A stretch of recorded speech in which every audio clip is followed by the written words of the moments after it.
Olá, meu nome é Marcela Souto e juntamente com o professor Rafael Silva foi feita a iniciação científica com o tema Aplicação de resíduos da construção civil em obras de aterro sanitário e pavimentação. Bom, a indústria da construção civil ainda guarda fortes traços artesanais que acaba gerando muitos resíduos chamados resíduos da construção civil que impactam negativamente o meio ambiente. E uma forma de minimizar esses impactos é a criação de ciclos de reuso e reciclagem do RCC, que acaba evitando descartes inapropriados, reduzindo o uso de recursos naturais e do consumo de energia. E para isso, há um arcabouço legal e técnico que permite esse reuso e reciclagem. Dessa forma, o PIBIC tem como avaliação da aplicação do RCC em aterros sanitários e pavimentação, com foco para realidades do Distrito Federal, onde se observa a potencialidade no uso desses reciclados provenientes da Unidade de Recebimento de Entulho de Brasília. Dessa forma, como metodologia, foi feita uma revisão bibliográfica de trabalhos técnicos científicos que se priorizou os produzidos pelo Distrito Federal, de forma a manter as características do RCC local. E dessa forma foi construído matrizes para melhor visualização dos resultados. Agora eu vou apresentar os resultados obtidos na pesquisa.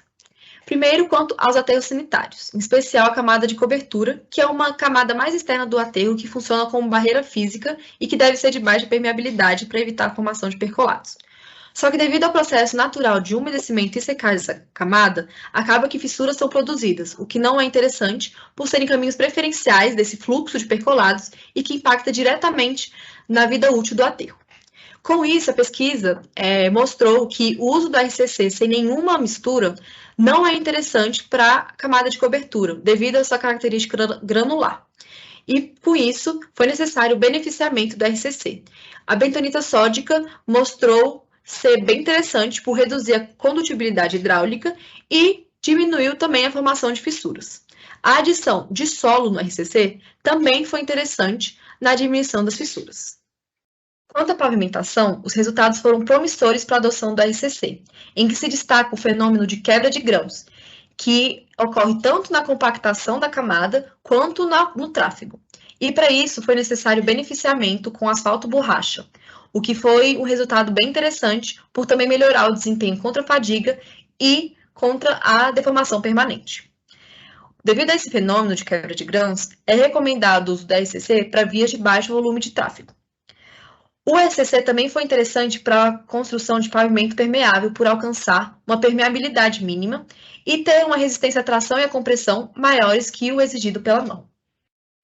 Quanto ao índice de suporte de Califórnia, que é um dos requisitos da norma, o RCC conseguiu alcançar valores superiores requeridos pela norma para as 3 camadas de pavimento de rodovias de tráfego leve.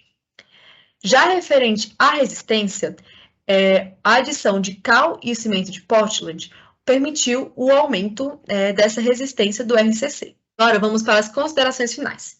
Quanto ao aterros sanitários, se destaca a necessidade do beneficiamento do RCC para adequação no comportamento mecânico e hidráulico nas camadas de cobertura. E por isso, para as futuras pesquisas, recomenda-se a avaliação da aplicação em camadas intermediárias em aterros que empreguem a recirculação do lixiviado, justamente devido a essa característica granular do agregado reciclável. Quanto à pavimentação, as pesquisas são mais numerosas, onde prevalece a recomendação do uso em vias de baixo tráfego pelo fenômeno da quebra de grãos, que pode ser minimizado, mas ainda assim deve ser considerado ao escolher a distribuição granulométrica para evitar deformações permanentes na obra.